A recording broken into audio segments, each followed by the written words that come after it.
Hello दोस्तों, इस video में हम लोग यूपी पुलिस कंप्यूटर ऑपरेटर का प्रीवियस ईयर क्वेश्चंस का पार्ट थर्ड करने जा रहे हैं। पार्ट वन और पार्ट टू में हमने काफी सारे क्वेश्चंस को विद रियल लाइफ एग्जांपल देखा है और ये है हमारा पार्ट थर्ड। इस पार्ट में हमने काफी सारा भयंकर लेवल के क्वेश्चंस को देखना है।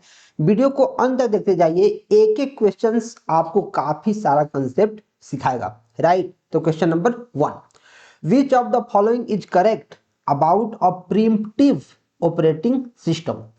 बोल रहा है कौन प्रिमिटिव ऑपरेटिंग सिस्टम के लिए सही कथन है। तो देखो प्रिमिटिव क्या होता है। प्रिमिटिव, हमारे पास दो टाइप की ऑपरेटिंग सिस्टम है, एक है प्रिमिटिव और एक है नॉन प्रिमिटिव।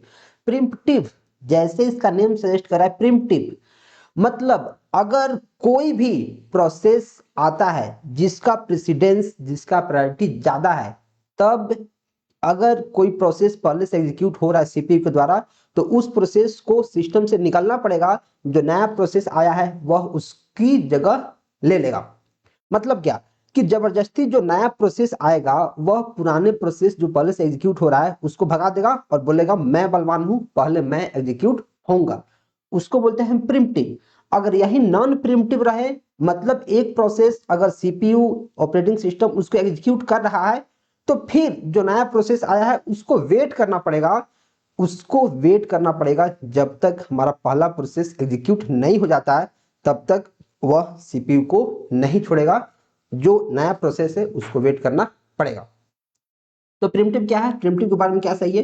प्रिमिटिव के बारे में ये सही है कि अगर कोई प्रोसेस इससे ज्यादा प्रेसिडेंस वाला आता है, ज्यादा प्रायोरिटी वाला आता है, तो इस प्रोसेस को जगह खाली करना पड़ेगा।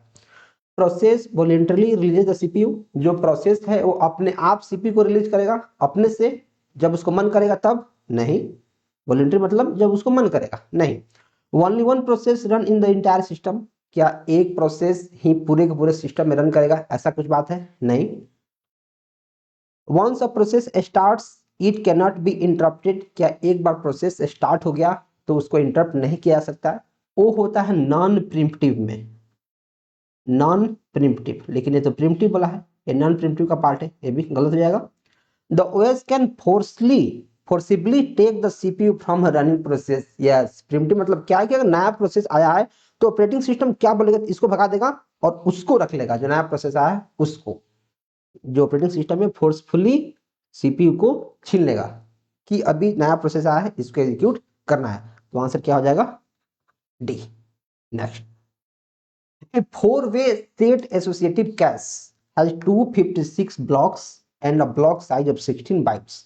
How many sets are present in the cache? Cash क्या होता है, कैश एक सबसे फास्टेस्ट मेमोरी, मैं इसको बोलूंगा रजिस्टर के बाद। कैश एक टाइप का मेमोरी है जो फास्टेस्ट है, लेकिन रजिस्टर जो मेमोरी है उससे थोड़ा सा स्लो है कैश। कैश सेकेंड फास्टेस्ट है, रजिस्टर फर्स्ट फास्टेस्ट मेमोरी है। तो कैश क्या है, यह सीपीयू और रैम के बीच में रहता है।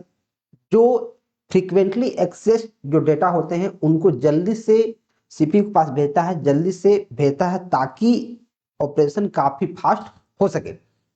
जैसे आप कैश सुनते होंगे कि ब्राउजर का कैश, कुछ भी आप सर्च करते होगे तो आप देखते हो कि पहले से चीजें रिकमेंड हो रहा है। जैसे मान लो मैं एग्जांपल समझाऊं, जैसे मान लो आप त्रिलोकी इंडिया वाले सर्च कर रहे हो क्रोम पे, आपने पहली बार सर्च किया तो आपने पूरा पूरा नाम लिख दिया, लेकिन दूसरी बार जैसे आप TRI लिखेंगे, टी लिखेंगे, तब तक आपको रिकमेंडेशन में आएगा कि क्या आप त्रिलोकी इंडिया वाले के बारे में सर्च कर रहे हैं। क्यों आएगा, क्योंकि आपने पहले से सर्च किया है और पहले से आपने सर्च किया है तो ब्राउजर की कुकीज में और उसके कैश में जाके सेव हो गया है, जिससे जो भी यूजर फ्रीक्वेंटली एक्सेस डेटा को रखता है, जो भी उसको सर्च करता है, तो कैश मेमोरी से तुरंत जाके उसको रिस्पॉन्स मिलता है। अच्छा, तो जो कैश होता है वो तीन टाइप्स के होता है। तीन टाइप्स कौन कौन, एक होता है डायरेक्ट मैपिंग, दूसरा होता है फुल्ली एसोसिएटिव मैपिंग और तीसरा होता है सेट एसोसिएटिव मैपिंग। तो हमें सेट एसोसिएटिव के बारे में पूछा है, पूछा है कितने सेट्स इसमें प्रेजेंट हैं। तो देखो जो टोटल ब्लॉक दिया है 257 और एसोसिएटिविटी जो दिया है वो 4, मतलब 4 ब्लॉक्स पर सेकेंड। तो इसका जो फॉर्मूला होता है नंबर ऑफ सेट्स का, वो होता है total blocks divided by block पर सेट। तो टोटल ब्लॉक है 256 और ब्लॉक पर सेट कितना है 4, विच इज इक्वल टू 64। तो 64 हमें आंसर देखने को मिलेगा। एक चीज दो हमेशा याद रखना है, वो क्या है कि जो सेट एसोसिएटिव मैपिंग है, कैसिंग है, वो direct mapping plus fully associative, direct और फुल्ली एसोसिएटिव दोनों का मिक्सचर होता है क्या, सेट एसोसिएटिव। इसको ध्यान रखना है। डायरेक्ट एग्जाम में क्वेश्चन बन जाएगा कि जो कैश मैपिंग है वो कितने टाइप्स के होते हैं, कितने होते हैं, 3 टाइप्स के, डायरेक्ट मैपिंग, फुल एसोसिएटिव और सेट एसोसिएटिव। एक डायरेक्ट क्वेश्चन पूछा जाएगा। डायरेक्ट पूछा जा सकता है कि कैश क्या होता है, तो मैंने आपको चीजें बता दी है। Next, what is the key advantage of using a multi core processor. Multi, देखो जैसे हम जानते हैं कि ड्यूअल कोर, फिर हमारे पास होता है ऑक्टा कोर, फिर एक होता है क्वाड कोर और एक होता है सिंगल कोर। मतलब कितना सीपीयू इसमें लगा है। ड्यूअल मतलब 2 सीपीयू है, ऑक्टा मतलब 8 सीपीयू है, क्वाड मतलब 4 सीपीयू है और सिंगल मतलब 1 सीपीयू है। तो मल्टी कोर मतलब एक से ज्यादा। जब एक से ज्यादा प्रोसेसर है तो क्या होगा, स्पीड फास्ट हो जाएगा। स्पीड क्या हो जाएगा, fast. Reduces the need for RAM, क्या रैम की साइज कम रहेगी फिर भी काम चल जाएगा, मतलब कम रैम की साइज की जरूरत होगी, नहीं। देखो जो प्रोसेसर है और जो रैम है दोनों अलग है। रैम मेमोरी है, प्रोसेसर क्या है, सीपीयू है। तो सीपीयू अगर ज्यादा है, उसके नंबर ऑफ जो कोर है ज्यादा है, उसका मतलब ये नहीं है कि रैम की जरूरत नहीं है। इनहांसेस पैरेलल प्रोसेसिंग कैपेबिलिटी, बिल्कुल। जब ज्यादा सीपीयू है तो ज्यादा काम एक साथ हो सकता है। जैसे मान लो 4 काम है, 4 काम और 4 सीपीयू है, तो एक सीपीयू एक काम को पकड़ लेगा और काम पैरेलली हो जाएगा, जल्दी हो जाएगा काम। इंक्रीज पावर कंजप्शन, नहीं। स्लो डाउन द सिस्टम का परफॉर्मेंस, जब सीपीयू ज्यादा हो रहा है मतलब सिस्टम के परफॉर्मेंस बढ़ेगा, ना कि स्लो होगा। इसको काटना पड़ेगा, आंसर क्या हो जाएगा, B. Next, which early computing device developed by Charles Babbage is considered a mechanical precursor to modern computers. बोला है कि चार्ल्स बेबेज जो थे उसने कौन से मैकेनिकल डिवाइस बना दिया जो अभी मॉडर्न जो हमारा कंप्यूटर है उसका पूर्वज माना जाता है, कि पहले यह आया उसके बाद कंप्यूटर्स आना शुरू हुआ। क्या उसको एनियाक बोलते हैं, क्या उसको एनालिटिकल इंजन बोलते हैं, क्या उसको यूनिवैक बोलते हैं, या फिर कोलोसस बोलते हैं, क्या बोलते हैं। तो ये जो क्वेश्चन है इसका आंसर है एनालिटिकल इंजन। जो एनालिटिकल इंजन है वो 18वीं 19वीं दशक के अंदर बनी, अप्रॉक्स 1840 के आसपास। तो उसको हम 1900 क्या बोलते हैं, हाँ 1940 के आसपास बनी ENIAC। जो एनालिटिकल इंजन है वो क्या था, चार्ल्स बेबेज के द्वारा डिजाइन किया गया था, जिस जो सारे कंप्यूटर्स का इसको पूर्वज माना गया है, कि पहले एनालिटिकल इंजन आया तभी इसके बाद बाकी सारे जो डिवाइसेज हैं वो आने शुरू हुए। तो जो ENIAC था वो क्या था सर, ये था इलेक्ट्रॉनिक कंप्यूटर। अभी आपसे मैं एक चीज बोलता हूँ, अगर आप यूट्यूब पर देख रहे हैं इसको कमेंट करो, इसका फुल फॉर्म क्या है। ENIAC का और यूनिवैक का, इन दोनों का जो फुल फॉर्म इसको कमेंट करना है, क्योंकि कई बार डायरेक्ट इसका फुल फॉर्म ही एग्जाम से पूछा जाता है। अच्छा, एक क्या था, फर्स्ट कमर्शियल इलेक्ट्रॉनिक कंप्यूटर था। लेकिन जो कोलोसस था वो क्या था, कोलोसस जो एक था जो वर्ल्ड वॉर 2 के दौरान यूज हुआ था, code breaking and was not developed by Babbage. जैसे कोड अब जो कनेक्ट होता है उसको ब्रेक करने के लिए, तो इसका एक्चुअल जो आंसर है वो है analytical engine. Next, which control structure is depicted by a loop that executes a set of instructions as long as a specific condition remains true। कौन से एक लूप को दर्शाता है, लूप को कौन दर्शाएगा, सिलेक्शन दर्शा देगा। रिकर्सन, रिकर्सन क्या लूप है, नहीं। रिकर्सन एक ऐसा फंक्शन है जो अपने आप को कॉल करता है, ये लूप नहीं है। क्या सीक्वेंस हो जाएगा, नहीं। क्या इटरेशन हो जाएगा, बिल्कुल। जो इटरेशन होता है इसको हम लोग लूपिंग स्टेटमेंट भी बोलते हैं। जो इटरेशन होता है उसको हम लूपिंग स्टेटमेंट बोलते हैं, जिसमें do do do while loop, for loop, ये सारे लूप्स आते हैं। तो एक्चुअल आंसर क्या आ जाएगा, iteration.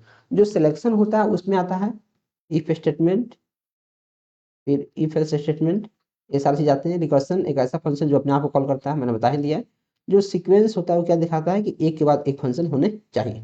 Next, what type of documents are typically exchanged using EDI। Direct full form पूछा जाएगा, EDI का फुल फॉर्म क्या है, डायरेक्ट फुल फॉर्म क्या है, electronic data interchange. Electronic data interchange. अब देखो, इलेक्ट्रॉनिक डेटा इंटरचेंज, आपने इसका फुल फॉर्म जान लिया, अब इसका आंसर आप खुद कर दोगे। लिखा है कि ईडीआई का प्रयोग करके सामान्यतः किस प्रकार के दस्तावेज का आदान प्रदान किया जाता है। अगर आप इलेक्ट्रॉनिक डेटा इंटरचेंज ईडीआई का हेल्प ले रहे हो तो किस टाइप के डेटा को आप एक्सचेंज कर सकते हो। इलेक्ट्रॉनिक बिजनेस रिपोर्ट और प्रेजेंटेशन कर सकते हैं, सोशल मीडिया का पोस्ट इससे भी कर सकते हैं, purchase orders, invoices and shipping notice. लेकिन हमें चूंकि इलेक्ट्रॉनिक डेटा इंटरचेंज हमें करना है तो हमें अपने बिजनेस के लिए करना है, तो उसके लिए हम क्या कर सकते हैं, कोई भी चीज परचेज कर रहा है उसका परचेज का ऑर्डर, इनवॉइस और उसका शिपिंग नोटिस हम शेयर कर सकते हैं। ये सारी चीज भी कर सकते हैं, लेकिन मोस्ट रिलेवेंट जो होगा उसमें purchase order.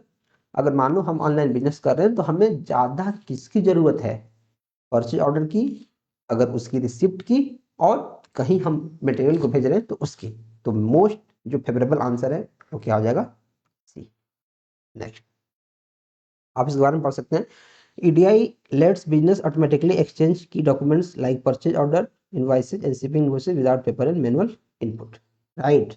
Next, which of the following operations is not possible in a circular queue when it is full। जैसे मान लो कोई क्यू है, मान लो कि कोई क्यू है सर्कुलर क्यू ऐसा, या फिर मैं असली क्यू ही बना देता हूँ। जैसे मान लो ये लास्ट वाला एलिमेंट है और ये फर्स्ट वाला, जो लास्ट एलिमेंट है वो आपस से आके फर्स्ट वाले से कनेक्टेड है, सर्कुलर क्यू। इसको ट्रैवर्स करना संभव नहीं है, हम ट्रैवर्स कर सकते हैं। डी क्यू, डी क्यू संभव नहीं है। डी क्यू मतलब क्या, डी क्यू मतलब एलिमेंट्स को निकालना, अगर फुल है तो उसमें से एलिमेंट को हम निकाल सकते हैं, ये संभव है। डिस्प्ले, एलिमेंट को देखना, मतलब जो करंट एलिमेंट हम देख जिस पे हैं उसको देखना संभव नहीं है, डिस्प्ले करना संभव है।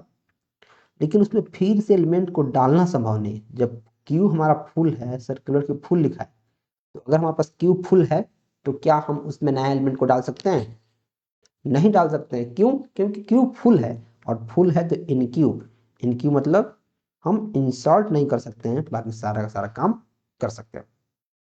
Which SQL clause is used to restrict the rows returned by a query in a Oracle।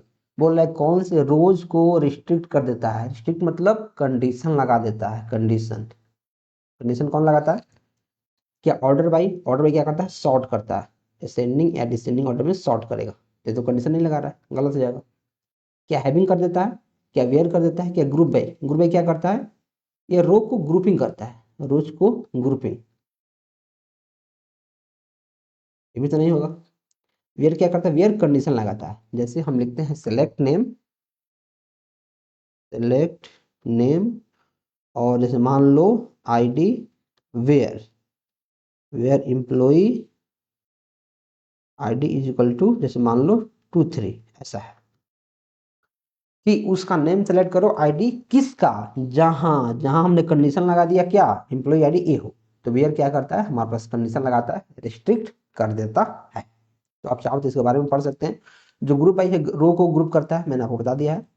Having क्या करता है, having to filter groups after group by, group by के साथ हम हैविंग का यूज करते हैं, ग्रुप बाई के साथ जो हैविंग क्लॉज है वो यूज होता है, इसको भी ध्यान रखना है। और गाइस यार, अगर आप complete UP police computer operator का बैच पढ़ना चाहते हैं तो आप हमारे कोर्स में इनरोल हो सकते हैं। हमने काफी बेहतर तरीका से एक एक चीजों को करा रहा है जो बहुत ज्यादा आपकी हेल्प करेगा। सिर्फ 397 में आप कंप्लीट सिलेबस का एक्सेस ले सकते हैं।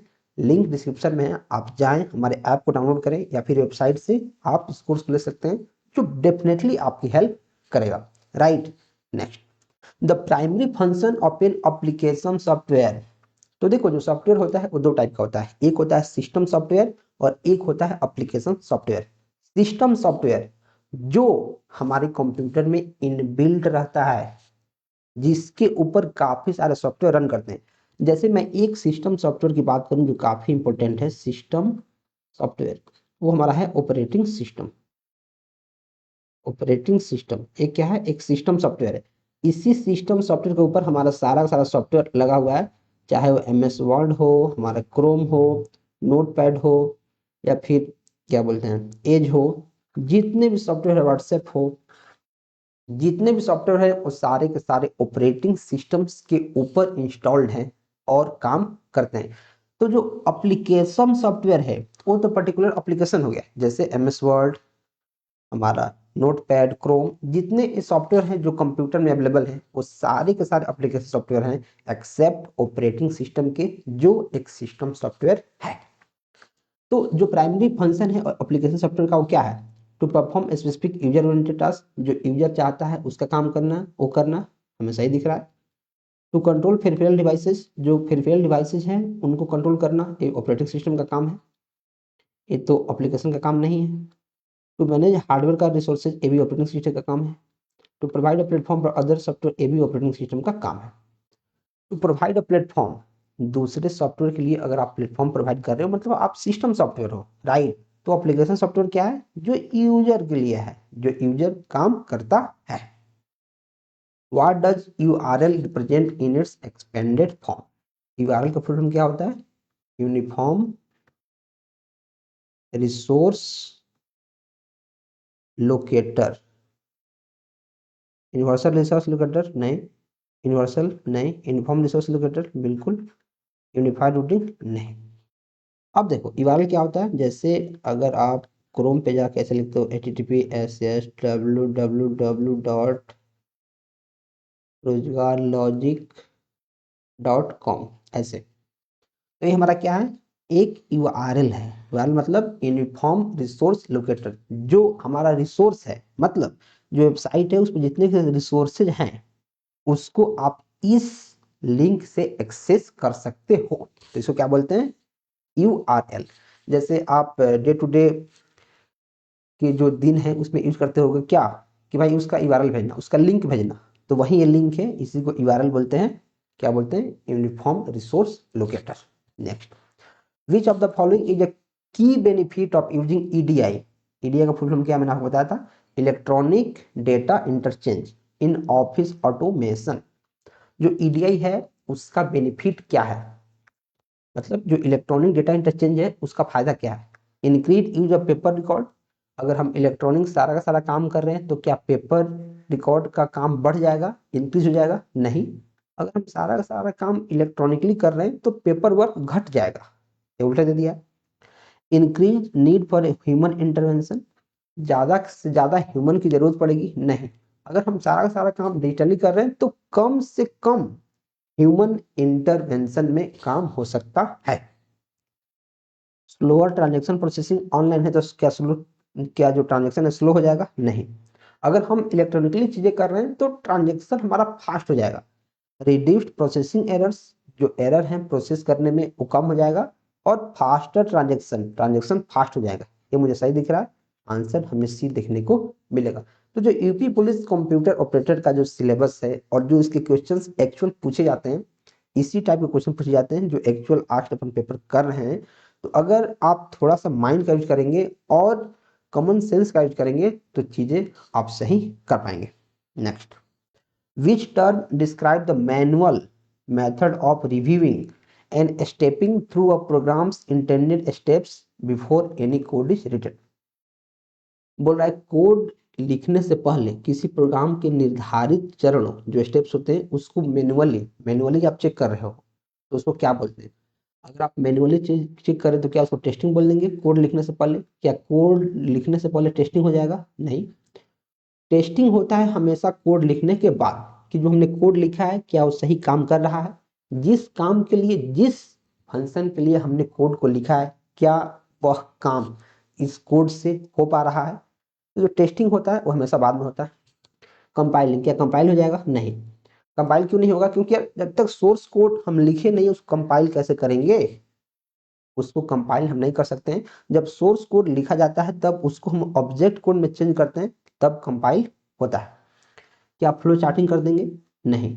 फ्लो चार्टिंग क्यों नहीं करेंगे? फ्लो चार्ट होता है कि जो डायग्रामेटिक रिप्रेजेंटेशन होता है एल्गोरिदम का, जब आपने सिर्फ अभी चीजें बनाई हैं और आप उसको पिक्चोरियल या फिर डायग्रामेटिक रिप्रेजेंटेशन में रिप्रेजेंट करना चाहते हैं, उसको बोलते हैं फ्लो चार्टिंग। तो ये भी नहीं होगा। डेस्क चेकिंग होता है जो मैनुअली अपन करते हैं, डेस्क चेकिंग। तो आप चाहो तो इसके बारे में पढ़ सकते हैं। जो डेस्क चेकिंग है उसका मतलब है manually reviewing and tracking programs logic step by step, code लिखने से पहले। Which of the following is a valid SOP expression. देखो एक्सप्रेशन दो टाइप का होता है, एक होता है पीओएस और एक होता है एसओपी। पीओएस मतलब प्रोडक्ट ऑफ सम, एसओपी मतलब सम ऑफ प्रोडक्ट।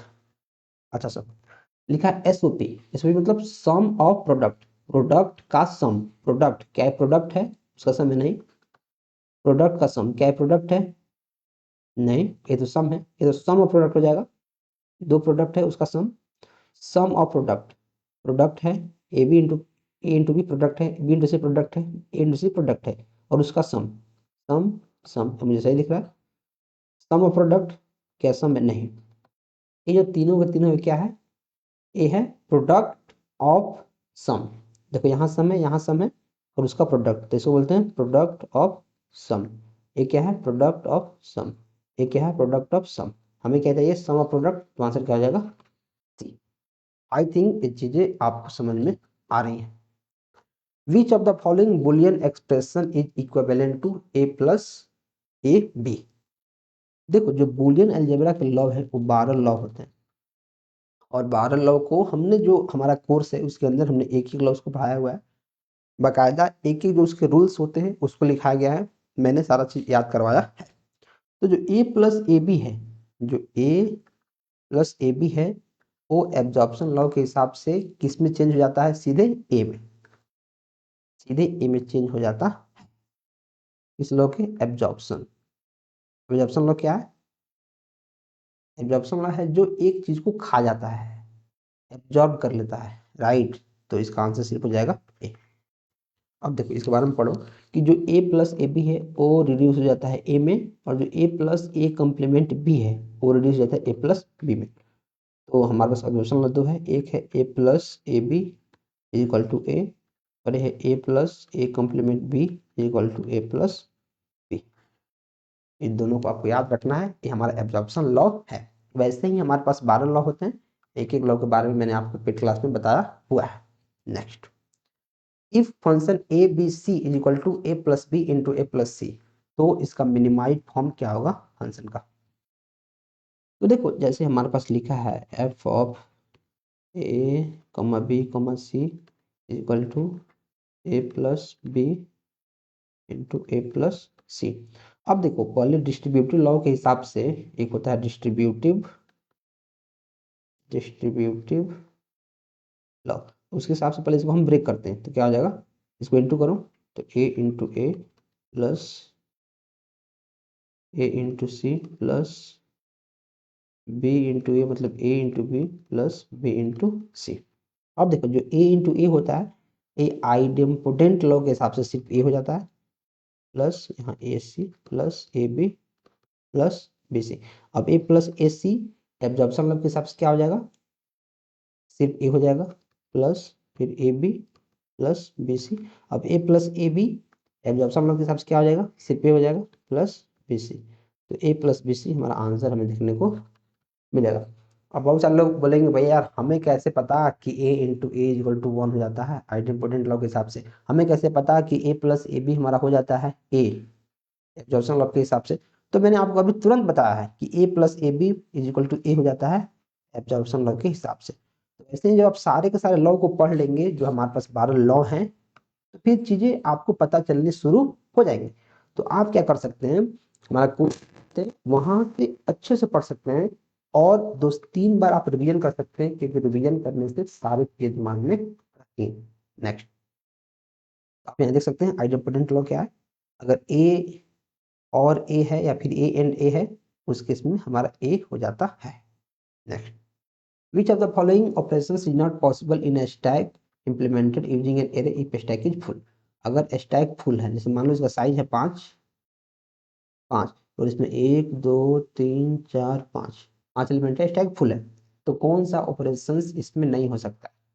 अगर स्टैक फुल है तो क्या सारे एलिमेंट को हम प्रिंट कर सकते हैं, बिल्कुल कर सकते हैं। अगर स्टैक फुल है तो क्या इसमें से एलिमेंट को हम निकाल सकते हैं, पॉप मतलब निकालना, हाँ निकाल सकते हैं। क्या इसके पीक एलिमेंट मतलब टॉप एलिमेंट को हम देख सकते हैं कि पीक कौन है, हाँ देख सकते हैं। अगर स्टैक फुल है तो क्या इसमें हम नया एलिमेंट डाल सकते हैं, 5 साइज है और 5 एलिमेंट पहले से डाला हुआ है, तो क्या 5 के साइज में हम छठा एलिमेंट डाल सकते हैं, नहीं डाल सकते हैं। इस कंडीशन में क्या हमारे पास एरर आ जाएगा ओवरफ्लो का, ओवरफ्लो कि पहले से भरा हुआ है और अब उसके ओवर कर रहा है तो ओवरफ्लो हो जाएगा, राइट।